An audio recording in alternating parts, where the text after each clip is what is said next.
Você poderia dar licença? Olá! Seja muito bem-vindo, muito bem-vinda ao meu canal. Aqui você vai aprender muito sobre patologia veterinária. Vamos sem enrolação mesmo, né? A gente vai discutindo aqui alguns assuntos que vocês podem me trazer no Instagram, vocês podem me trazer aqui no comentário e a gente vai discutindo sobre esses temas. De uma forma que eu espero que seja bem mais leve. Mas lembrando que esse canal vai ser feito principalmente para médicos veterinários e estudantes de medicina veterinária, porque eu vou trazer aqui alguns assuntos que podem ter um cunho muito mais sensível para as pessoas que não forem da área. Eu queria começar aqui falando primeiro o que é essa grande especialidade, que é a patologia veterinária. A gente, quando entra na faculdade, a gente vai ter diversas áreas que a gente pode seguir. Só que dentro dessas grandes áreas existem algumas matérias base. A gente tem a anatomia, fisiologia e a gente tem a patologia que fica bem no meio do caminho, né? E eu me encantei por essa área. Até então, eu não imaginava que eu seria patologista quando eu me formasse, porque eu achava até mesmo que eu ia ser clínica. Olha que maravilha. Apesar da patologia ser um conteúdo, né, uma disciplina que está em diversas áreas da própria medicina veterinária, como, por exemplo, a clínica, a inspeção sanitária, a própria cirurgia, a gente tem até patologia cirúrgica, é difícil ter um graduando que queira seguir essa carreira de patologia. Vários são os motivos, dentre eles a própria disciplina, né, dentro da graduação. A gente tem também outras áreas, né, que acabam sendo mais atrativas, como por exemplo a clínica e a cirurgia, porque, e eu entendo, é maravilhoso, a gente está lidando ali com o próprio paciente. E na patologia a gente não vai ter esse contato com o indivíduo, e sim com as lesões, né? A gente não tem a parte boa até mesmo de acompanhar um paciente e ficar bem, a gente só faz o direcionamento para esse clínico. Então eu entendo até que isso não seja algo tão comum, né, para a gente ver, ter a presença de patologistas dentro da graduação. Eu espero mudar isso, hein? Esse canal aqui tá aqui para facilitar a vida de vocês. Como é que a gente se torna um patologista, né? Primeiro, para a gente ser patologista veterinário, a gente vai fazer uma especialização. Isso vai demorar pelo menos aí uns 2 anos. Por exemplo, para quem vai pegar essa parte da residência veterinária, aí tem várias instituições que fazem residência. Ou a gente pode seguir a carreira da docência, né? Entrar aí para fazer mestrado, doutorado, e aí a gente segue. Existem 2 tipos de patologista: o anatomopatologista e o patologista clínico. Eu, particularmente, tenho as 2 formações, de anatomopatologista e de patologista clínico. O que é que faz essa grande diferença entre eles, né? Sim, eu falo com as mãos assim. Qual é essa grande diferença entre eles? O anatomopatologista é quem vai lidar com o tecido. É quem vai fazer o laudo histopatológico. A gente consegue também, a partir dessa área, fazer laudos citopatológicos. Trabalhamos com a parte de autópsias. Já o patologista clínico lida com fluidos, avaliações de fezes, de urina, líquor, sangue, avaliação bioquímica, medula óssea, certo? É ele que vai trabalhar com essa parte. O anatomopatologista, a gente tem uma outra funcionalidade, uma outra construção dentro da nossa carreira. Esse seria esse primeiro ponto. O anatomopatologista, ele ainda vai ter uma separação entre a patologia diagnóstica, que seria muito voltada para a realização de autópsia, e não necessariamente essas autópsias elas têm um cunho mais policial, digamos assim, né, mais investigativo. Algumas vezes é apenas como forma de esclarecimento para o tutor, de conforto para aquela família, tá? Patologia cirúrgica, essa que eu adoro. Adoro, adoro, adoro. A patologia cirúrgica, ela é a patologia que a gente traz aquela informação do histopatológico, de uma citologia, né, no auxílio lá durante o procedimento cirúrgico. A gente consegue aqui fazer uma biópsia por congelamento, uma técnica sensacional. Depois a gente conversa aqui sobre ela também. Patologia forense. Aqui essa patologia, ela já tem uma perspectiva legal, né, da medicina veterinária. Não é legal de bom, não. É legal de construções jurídicas.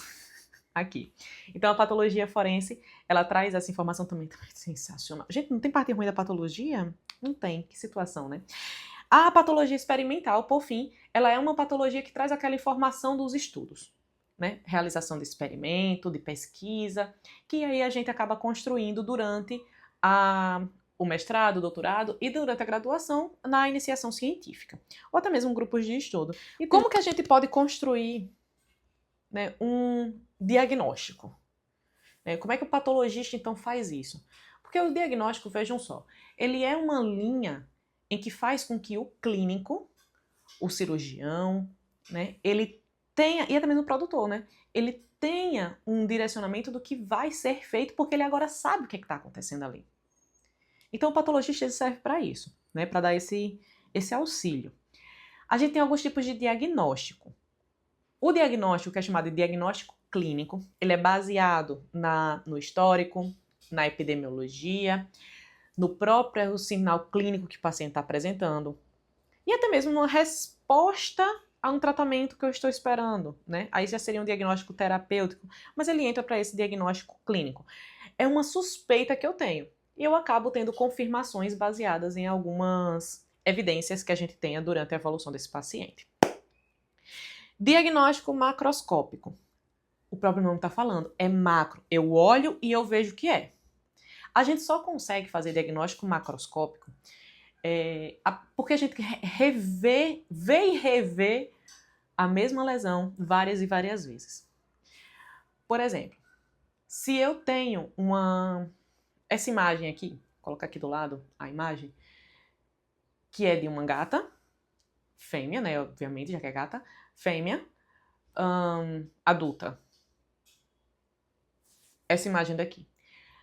Se você observa essa imagem aqui e você fala que esse paciente tem hiperplasia mamária, isso é um diagnóstico macroscópico. É a gente observar padrões de lesão. Isso é o diagnóstico macroscópico. O diagnóstico morfológico ele pode ser feito baseado na macroscopia ou na microscopia. Porque agora eu estou afirmando o que é. É uma morfologia. É a forma, é a distribuição da lesão. Tá? Isso vai ser o diagnóstico morfológico. A gente dá um nome e a gente categoriza isso. Por exemplo, o meu paciente que tem falar de pulmão, uma pneumonia intersticial, já que ela está intersticial, então ela está difusa, acentuada, aguda. Eu falei o que é uma pneumonia, então eu já sei que é um processo inflamatório. Falei a distribuição dela, que ela é intersticial. Então ela está no intestício, é uma inflamação que está no intestício do pulmão. E o grau dela, ela é intensa, moderada, acentuada, né? Leve, né? E a evolução, né? O tempo de evolução. E aqui a gente está lidando com os gatos passando. E aqui a gente está lidando com o grau de evolução. Então vai ser agudo, subagudo ou crônico, né? A gente pode aumentar isso, melhorar, né? Por exemplo, eu tenho uma bronquite catarral, porque eu tenho um processo inflamatório e que tem uma exudação de catarro. E aí por diante, né? A gente pode ir falando mais sobre isso em algum momento que vocês também prefiram ter, né? Isso, e aí vocês vão colocando mais uma vez aqui nos comentários, joga lá no Instagram também, que aí a gente vai conversando sobre isso. Por que que a gente consegue fazer esse diagnóstico morfológico de forma tão fidedigna, né, tão importante, tão necessária? É porque o padrão da lesão, ele nos remete ao que possivelmente está acontecendo ali. Por exemplo, se eu tiver a presença de áreas multifocais, escuras, vai me remeter então a um processo necrótico ou hemorrágico. Então eu já sei que ali está acontecendo uma coisa que chegou por várias vias. O que pode me trazer áreas multifocais, né? Ou seja, múltiplas áreas? O sangue. O sangue consegue chegar em vários locais diferentes. Então estou lidando agora com uma doença que pode chegar via corrente sanguínea. Possivelmente uma doença infecciosa, uma doença tóxica. né? E aí, a partir desse padrão de lesão, a gente consegue ir raciocinando um pouco disso, né? Com esse padrão de lesão e o padrão de distribuição. Diagnóstico diferencial, isso aqui eu adoro.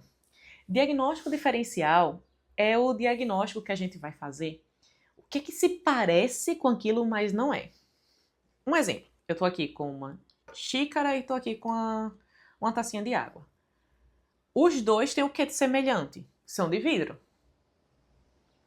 É porque é a mesma coisa? Não, são semelhantes. Então aqui eu consigo fazer essa diferenciação. Parece, mas parece o quê? O material. E o que é diferente? O conteúdo, o formato. É assim que a gente vai fazendo diagnóstico diferencial, né? O que parece, mas não é. Exemplo, a gente precisa fazer diagnóstico diferencial entre os tumores de células redondas. O que se parece? Que são células redondas? O que é diferente? A característica de cada célula. E aí, por fim, a gente vai ter o diagnóstico, que ele pode ser o diagnóstico etiológico. O que causou? Foi um fungo? Foi uma bactéria? Foi um vírus? Foi um princípio tóxico? É algo mais neoplásico? Foi incidência de raio solar? Isso é diagnóstico etiológico, que é diferente de etiologia. Etiologia é o nome do bandido. O nome de quem foi lá e roubou as coisinhas. Roubou a sandália da célula. Etiologia. É o nome exato daquilo dali. O nome do que causou, tá? Então, o diagnóstico etiológico vai ser diferente de etiologia por conta disso, basicamente. Então, o patologista, ele vai ser o profissional que traz pra gente essas informações. Ele confirma o diagnóstico e pode direcionar minimamente a como alcançar esse diagnóstico, tá? A gente vai seguir aí, então, todas as quintas-feiras, às 6 horas da noite, a gente vai ter um vídeo novo saindo aqui no canal. Se você quiser me acompanhar também nas demais redes sociais, você pode me seguir no Instagram, a partir do endereço aline.monteirovete. Se você chegou até aqui, curta esse vídeo e compartilha para que outras pessoas possam ter acesso também a esse conteúdo. Um beijo e até a próxima quinta. Nossa, é muito mais difícil falar aqui do que no Instagram. Acabou! Já vou gravar outro, esse aqui ficou bom.